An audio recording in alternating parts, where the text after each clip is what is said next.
24 декабрга карата күндүн маанилүү жаңылыктары саламатсыздарбы? Тиш доктурда каза болгон 3 жашар кыздын өлүмүнө тиешеси барларга өкүм чыкты.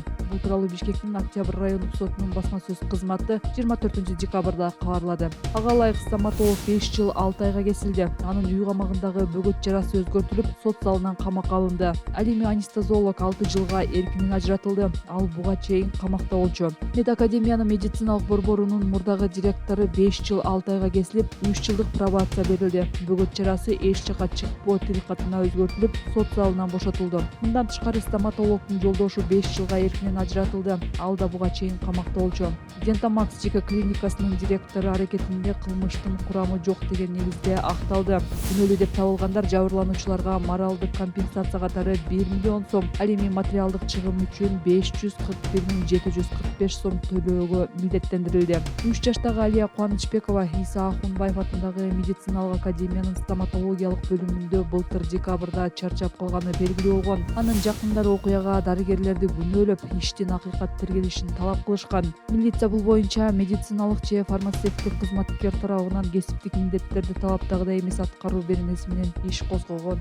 АКШ элчилиги Жапаровдун көз карандысыз басылмаларды айыптаган билдирүүсүнө жооп берди. АКШ элчилиги президент Садыр Жапаровдун Кыргызстандагы көз карандысыз ЖМКлардын каржы булагы жөнүндөгү билдирүүсүнө жооп берди. Дипломатиялык өкүлчүлүктөн көз карандысыз басылмалар жарандардын көйгөйлөрүнө натыйжалуу жооп берүү жана коррупция менен күрөшүүдө ар бир өкмөт үчүн маанилүү экенин белгилешти.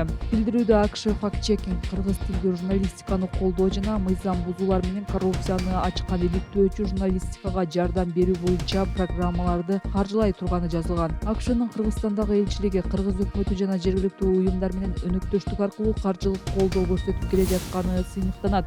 Биз жардам берүү программаларыбызды кыргыз өкмөтү менен кызматташтыкты ишке ашыруудабыз деп билдиришти элчиликтен. Садыр Жапаров буга чейин Бишкекте өткөн 3 элдик курултайда сүйлөп жатып, АКШнын МАМ департаментине каражатты көз карандысыз журналисттерге эмес, түздөн-түз мамлекетке берүүнү сунуштаган. Анын айтымында акыркы күндөрү ЖМКлар жалган маалыматтарды гана таратып, негатив издеп калды. Мамлекет башчы бийлик ал каражатты натыйжалуу пайдаланып, өлкөдөгү журналистиканын деңгээлин көтөрүүнү жана сөз эркиндигинин камсыздалышын кепилдөөгө даяр экенин кошумчалаган. Журналисттер акыр заман болсо да өз ишмердүүлүгүн жүргүзүүгө укуктуу. Укук коргоочу Гүлшайыр Абдирасулова 23 декабрда Бишкектеги ТИЗО 1-дин алдында Азаттык радиосунун 2 журналистин кармалышын айыптады.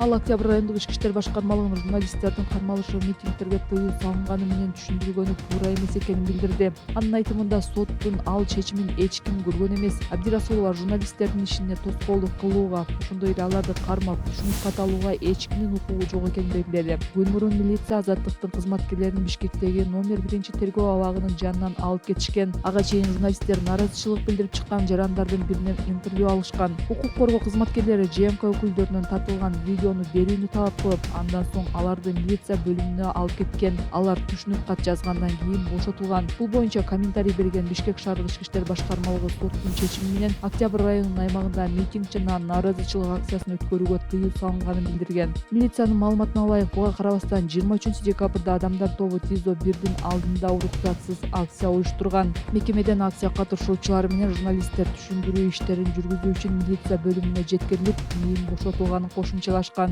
Ага чейин ТИЗО 1-де камакта отурган жарандар Чыңгыз Кожошовдун жаза аткаруу кызматынын башчысы болуп тайындалышына каршы ачкачылык жарыялаганы белгилүү болгон. Президенттин Баткендеги өкүлү Алимбаев чек ара кызматына жетекчи болду. Президент кол койгон жарлыкка ылайык анын Баткен облусундагы ыйгарым укуктуу өкүлү Абдикарим Алимбаев УКМК төрагасынын 1-орун басары чек ара кызматынын директору болуп тайындалды. Анын ордуна Айбек Шаменов өлкө башчысынын Баткендеги ыйгарым укуктуу өкүлү болуп бекиди. Шаменов буга чейин УКМК төрагасынын орун басары, атайын кызматтын алдындагы терроризмге каршы күрөшүү борборун жетектеп келген. 51 жаштагы Абдикарим Алимбаев президенттин Баткендеги өкүлү болуп 2021 жылдын майынан бери иштеп келди. Ага чейин чек ара кызматынын төрагасы жана анын орун басары кызматтарын аркалаган.